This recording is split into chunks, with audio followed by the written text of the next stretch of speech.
Hello friends, एक बार फिर से आप सभी का स्वागत करना चाहूँगा हमारे YouTube channel education news only के अंदर। दोस्तों, इस चैनल के माध्यम से आपको मिलती है एजुकेशन से रिलेटेड हर प्रकार की खबर। साथ ही अगर आप एक स्टूडेंट हैं तो ये चैनल आपके लिए बहुत ही काम का होने वाला है, क्योंकि स्टूडेंट्स को लेकर हमारा यूट्यूब चैनल काफ़ी हद तक सीरियस है। क्योंकि स्टूडेंट्स के लिए तमाम प्रकार के जो एजुकेशनल कंटेंट है वो यहाँ पर मौजूद आपको मिल जाएंगे। तो दोस्तों, आप सभी को पता होना चाहिए कि राजस्थान के अंदर अर्धवार्षिक परीक्षाओं का दौर चल पड़ा है। ऐसे में बहुत सारे विद्यार्थी कमेंट कर रहे हैं कि सर, हमारे 9th क्लास का जो मैथमेटिक्स का पेपर आने वाला है वो किस पैटर्न से आ सकता है, क्या हमारा पेपर आउट हो चुका है। देखिए, क्योंकि देखिए पूरे यूट्यूब प्लेटफॉर्म पर आप देख सकते हैं कि अर्धवार्षिक परीक्षाओं के जो पेपर है वो वायरल हो रहे हैं और थंबनेल इस तरह से बनाए गए हैं कि लिखा हुआ है कि पेपर आउट। ठीक है ना। तो दोस्तों, कभी ऐसा होता ही नहीं है, कभी पेपर आउट होकर नेट पे नहीं आता है। तो यहाँ पर दोस्तों आप सभी को पता होना चाहिए कि पूरे राजस्थान के अंदर 33 जिले हैं और अब अर्धवार्षिक की जो परीक्षाएं होती है वो जिला स्तर पर आयोजित होती है। तो 33 जिलों का 33 अलग अलग पेपर बन सकता है। तो होता क्या है कि किसी जिले में पहला पेपर हो चुका है, यानी जैसे आप गणित का पेपर मैं आपको जो बताने वाला हूँ ये किसी जिले में हो चुका है, तो किसी के भी थ्रू जो है हमारे तक आ चुका है ये पेपर। तो यहाँ पर हो सकता है कि देखिए कोई जिला, जैसे मान लेते हैं कोई जिला बूंदी है, या फिर कोई जिला है प्रतापगढ़, या फिर कोई जोधपुर जिला है। तो यहाँ पर होता क्या है कि मान लेते हैं किसी बूंदी जिले के अंदर जो है या टोंक के अंदर जो है गणित का पहले हो चुका है। अब जोधपुर के अंदर जो है होना है, तो वो पेपर वहाँ पे हो चुका है, तो उसी पेपर का जो है यूज़ कर कर यूट्यूब पर जो है यहाँ पर पेपर वायरल कर रहा है। तो दोस्तों, ऐसा बिल्कुल नहीं है, लेकिन इसमें कोई बुराई भी नहीं है, क्योंकि अपन जो है इस पैटर्न का यूज़ करके जो है हम इस बार की तैयारी कर सकते हैं। तो यहाँ पर आप जो है इस तरह से आप देख सकते हो कि आपको किस चैप्टर से किस तरह से क्वेश्चन तैयार करना है। तो चलिए स्टार्ट करते हैं। इस पैटर्न का बस यूज़ कर सकते हो, लेकिन ये नहीं मानना है कि ये हमारा पेपर है। तो बिल्कुल जो है इससे इस चीटिंग से आपको बचना है। बहुत सारे यूट्यूब चैनल जो है आपको चीटिंग कर दे रहे हैं। तो दोस्तों, ऐसा बिल्कुल नहीं होना चाहिए। तो दोस्तों, देख सकते हैं कि आपका जो क्वेश्चन आ रहा है वो इस तरह से आ रहा है, आप देख सकते हो। आप बस इस पैटर्न का यूज़ कर लो कि इस चैप्टर से जो है इस तरह से क्वेश्चन बनने वाले हैं। तो आप देख लेना अपने हिसाब से, मैं बिल्कुल जो है धीरे धीरे स्क्रॉल कर रहा हूँ। आप इस पैटर्न का यूज़ ज़रूर आप एक बार कर ले, आपका पेपर किस तरह से बनता है। तो आप देख ले अपने हिसाब से किसी भी चैप्टर से जो है जिस तरह से क्वेश्चन आ रहे हैं, और कुछ क्वेश्चन जो है कॉमन सेंस से पूछे जा रहे हैं।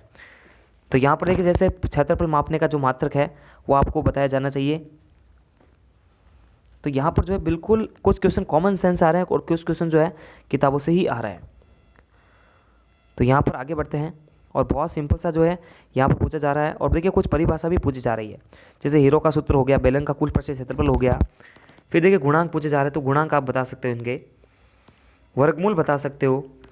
भाग देने का प्रोसेस जो है आपको आना चाहिए, परिभाषा ही आनी चाहिए।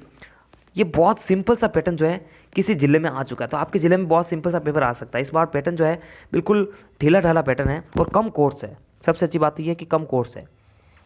मैं इसको धीरे धीरे स्क्रॉल कर रहा हूँ, आप इसका स्क्रीनशॉट लेकर जो है अपनी तैयारी बना सकते हैं कि इस चैप्टर को जो है आपको ध्यान में रखना चाहिए। साथ ही कुछ क्वेश्चन जो है यहाँ पर सिलेबस से आउट आ चुके हैं। तो कुछ पेपर जो है सिलेबस के बाहर जो है क्वेश्चन आ रहे हैं, तो इनको इग्नोर कर दीजिए। आपके सिलेबस में जो चीज़ है उसको पढ़िए बस।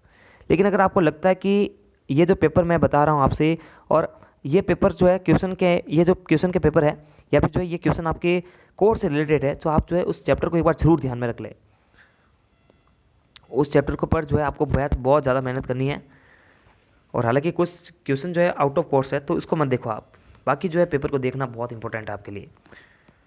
तो यहाँ पर बहुत ज़्यादा इंपॉर्टेंट रहेगा कि आप जो है इस पेपर का यूज़ कर ले, और इस पैटर्न का यूज़ करते हुए उस चैप्टर को जो है इंपॉर्टेंट लिख दे, और उस चैप्टर से रिलेटेड, जैसे मानते हैं कि कुछ चैप्टर से जो है सवाल बिल्कुल जो है सिंपल से पूछे जा रहे हैं, यानी अतुल लघुरात्मक ऑप्शनल में सवाल बन रहे हैं, तो उस चैप्टर को जो एक बार टिक कर दो कि उस चैप्टर से सिंपल क्वेश्चन आते हैं छोटे छोटे, और जिससे बड़े क्वेश्चन आते हैं उसको टिक कर दो कि इस चैप्टर से बड़े क्वेश्चन आने वाले, तो इस पर टिक बार टिक कर दीजिए। तो इस तरह से अपन अपनी तैयारी कर सकते हैं। और हमको यहाँ पर पैटर्न देख के पता लगता है कि इस चैप्टर से जो है बड़े क्वेश्चन बनते हैं, इस चैप्टर से छोटे क्वेश्चन बनते हैं, तो उस चैप्टर पर आपको मेहनत कम करनी चाहिए मेरे हिसाब से।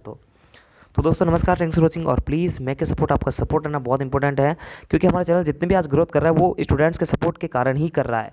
दोस्तों नमस्कार, थैंक्स फॉर वॉचिंग। और प्लीज़ मेक के सपोर्ट, आपका सपोर्ट करना बहुत इंपॉर्टेंट है हमारे चैनल के लिए। कक्षा 9 से लगा 12 तक के विद्यार्थी इस चैनल से जुड़ जाइए, क्योंकि हम जो है हर सब्जेक्ट के क्वेश्चन आंसर लाने का प्रयास कर रहे हैं, हर अर्धवार्षिक परीक्षाओं को देखकर। नमस्कार, थैंक्स फॉर वॉचिंग।